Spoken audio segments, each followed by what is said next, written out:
I love great conversations. Hi, my name is Angel Jones. Thank you for joining me on 12-Minute Convos, where I help you create a brand of your own unique, real self. Listen in as I have conversations with amazing people from all over the world. Good night, Jeff Smith. How are you going on this wonderful, beautiful night? I'm going great. How's it going with you? I'm pretty awesome. Oh, you're my final conversation for tonight, and Thank goodness. just I think our pre-conversation was the equivalent of 2 of my podcasts. Oh, wow. Yeah, but of course it was fun. You are amazing. I definitely had fun with that, Jeff. Look forward to speaking more with you. Until that time, please do tell us which of your talents, or even before we do that, like, where are you right now in the world? Right now in the world, I am in Las Vegas, Nevada. Oh, sweet. And which this of is where I live. So. Oh, really? Well, then you get the warm temperature that we get in the Caribbean around there. Yeah. This Sometimes. time of year, it's like cooling off. Okay. It's like a cooling off in a real way. So like we're getting like 60s and 70s. Most days, and then it cools off a little bit at night, but for sure in the summer it's crazy hot. yeah, definitely like the Caribbean. Oh, well, tell us which of your talents, Jeff, is responsible for us connecting at this time. Which one of my talents? Yes, sir. Wow. Oh, geez. I think it must be a shared love of the art of conversation. There we go. Who did you learn that from? I just made it up. But I knew that's why, because we just had a pre-chat. Yeah, we did. And we both like connecting with people through conversation. Yeah, and, so is there like someone in your family that had that similar skill set where they loved conversations as well, or even a friend? That's a good question. I think my dad is and I are, a very similar sort of disposition, and he likes to tell stories, right? So he's a storyteller and a fairly decent conversationalist, I think. When I hang out with my dad and we're in like my hometown where I grew up, it's like he knows everybody. It's like you're walking around with a mayor. Right? And he has to remember something about everybody he chats with. Now, I've never been good at that. That's one of those focus areas that I guess I have to look at, of remembering things. I don't know how people do that. It's just like he'll be like, "Hey, how's your daughter Stacy doing?" I'm like, when was the last time you saw that guy?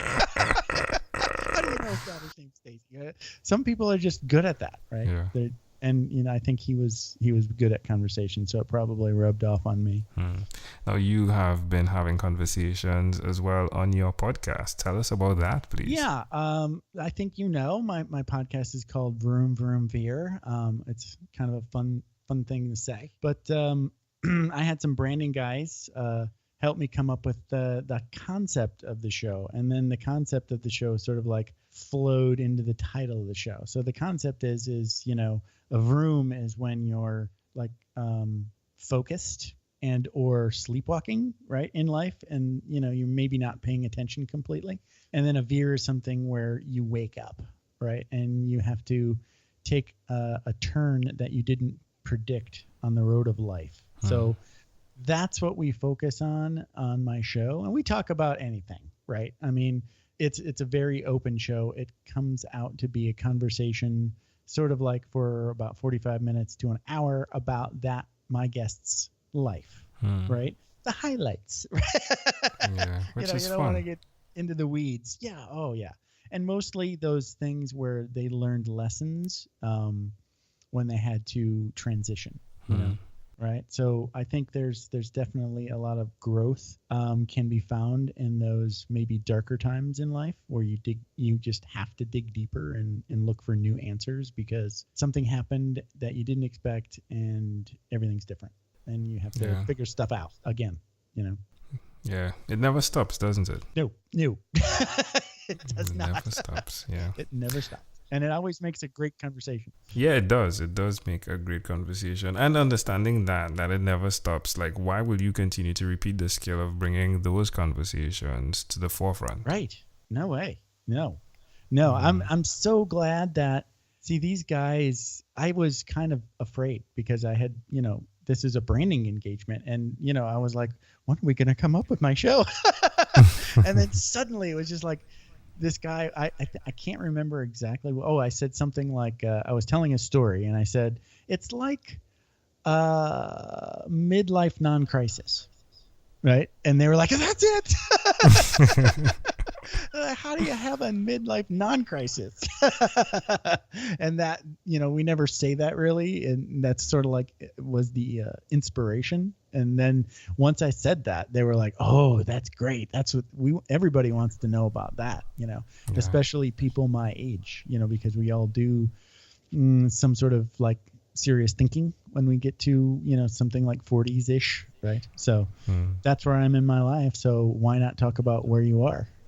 Yeah, that's a great idea. How has it impacted your life? Oh, this, right? Because the people that you meet and you talk to, they'll become a new Veer for me, right? So somebody will come on my podcast and talk about, like, I had a PhD and she talks about brain chemistry, right? And how, most of our decisions are based on, maybe we haven't eaten right or we haven't hugged a significant other, or we're feeling isolated, and this is all sort of like reflected in other mammals and their brain chemistry. And it's just, I would have never in a million years thought of those things, right? Yeah, That's just a tiny little thing that seriously changed my life for the better.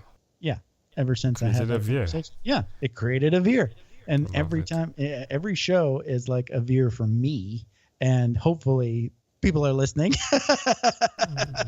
and picking up on that too. But if not, it would still have value for me. That's great. That's great. Well, tell us one other thing, Jeff, you've done consistently over the last 3 years. Wow. Holy cow. What have I done consistently that I like, huh? Well, that's a toughie.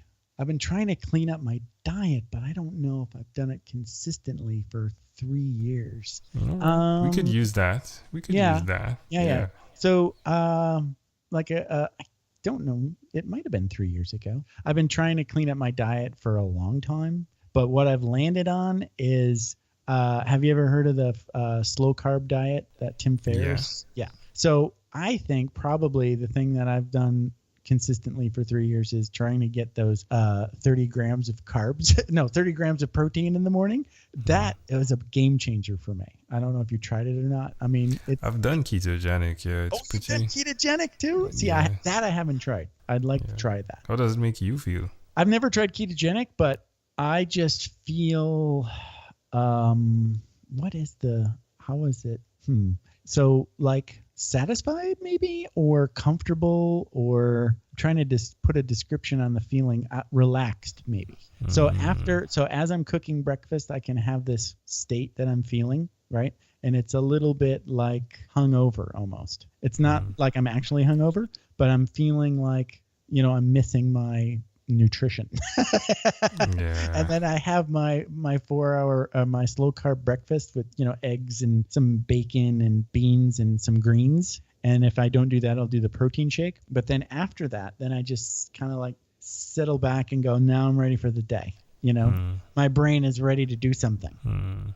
Makes sense. Yeah, it's like, meditation is really important to me too. I'm not as consistent as I used to be, so that's why I didn't say it. But if I can plug meditation, I will. Yeah, sure. Everybody should meditate too. Oh, and floss. Way more than 3 years. Flossing has been consistently awesome. Yeah, I think I had floss. I had one person say breathe. If you're not breathing, you wouldn't be on the show. But okay. Exactly right. Thanks for being obvious. Great. Well, Jeff, hey, let's switch gears for a moment now. Let me invite you into my time machine that is surrounded with beautiful warm blue Caribbean water. Jeff, what is your earliest childhood memory? Wow. Holy cow. I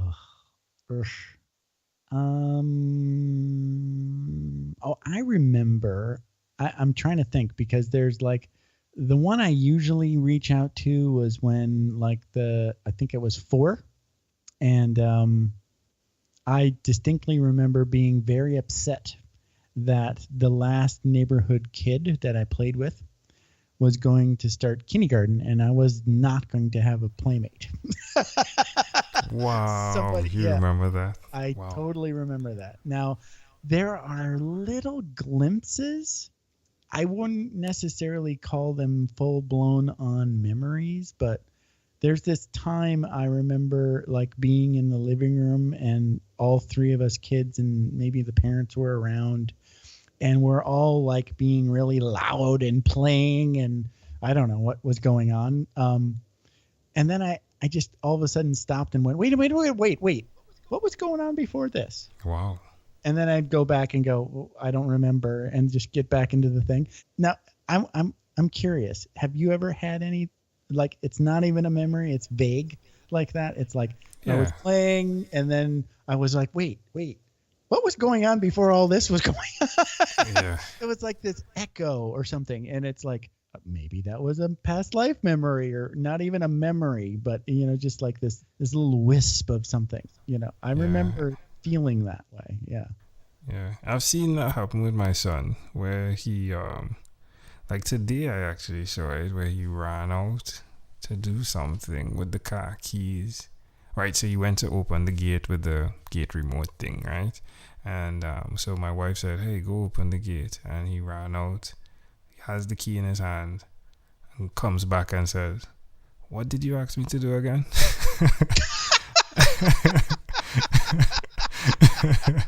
It's similar to that, right? Like, it's like you lose the space of time, right? Like, what was I going to do again? Where were we again? Yeah. I actually saw that. That was funny. That's funny. So why do you think this memory is so clear, and how do you see that connecting to who you are today? Wow, I've never thought of that. Well, the definitely I can sort of relate to sort of being afraid of being alone and always wanting to have somebody to play with. I still don't like being alone. Now, not always, but I mean, I've learned, that PhD that I had on my show that talked about the brain chemistry. She said mammals are all like that. We go crazy if we're in isolation. That's a proven fact. But I mean, I've gotten better at it now to the point where I actually seek out solitude, but in small doses. So that definitely does speak to that. It's just maybe like I don't know where it came from. I haven't been therapized. I've never had therapy, but I mean, when I think about it, it makes sense, right? Because I've never thought about connects. it. Yeah, it does connect. Well, it does connect. It does connect. If you fast forward to when you were 12 years old, what was your favorite song? Wow. Holy cow. I have no idea. Okay. All right. Let me see. If you give me like a hint, what grade is a 12-year-old? I think it's 6th. 6th grade. My goodness. What was I listening to in 6th grade? Okay. So I don't know, but my guess would be something like hard rock, heavy metal, like AC/DC or Judas Priest. And I've figured out that, when you're a kid, or at least when I was a kid, I just was like listening to what my brother listened to because I thought he was cool. I didn't actually have any opinions, but he did. So, I borrowed his. Well, I was the oldest brother in the family, so I'm not sure what that felt like. Gotcha. Well, you got to have your own opinion, so good for you. You see? There he goes, amazing audience. Well, Jeff, we've arrived at our destination, but before we get off of this time machine, there's a small declaration form, so it's yes or no, possibly a bit more. We're going to move pretty quickly here. Are you ready, Jeff? Yes. Jeff, have you chosen someone to pass on your skills to? Wow. Not one in particular. No. Are you married? Yes, I am married. Do you have children? No children. Do you believe in God? Yes. Do you have an inner circle of friends? Yes. Do you watch TV for more than 3 hours a day? Sometimes. Or what about screen time? The phone and the computer, is it more than 8 or less than 8 hours a day? I would say less, but I'm going to be doing a job, so it might change. Jeff, if you had to share with us your own unique real statement, a statement that represents Jeff Smith, what would you say that is? Stay cool. Love it. Jeff, this was a great pleasure, my friend. Before you leave, is there anything else you'd like to share with our amazing audience? Hey, this has been a blast. I really like this show, and I appreciate you asking me to be on. And check out Vroom Vroom Veer at vroomvroomveer.com. Love it. Jeff Smith, thank you for being on What is Inspired by 12-Minute Convos with Angel Jones. Thanks. Thank you for being on 12-Minute Convos with Angel Jones. Stay tuned for more from our advertisers. Diabetes is a mountain pandemic. It's a disease that's not acute but chronic. Similar to this rhyming method, I have simplified the definition, the signs and symptoms, and the complications of diabetes for both adults and children in my books, Poems for Patients, A Focus on Diabetes, and The ABCs of Diabetes for Children. These books are available on Amazon.com, and for more information, you can visit my website, poemsbyaj.com. That's poemsbyaj.com.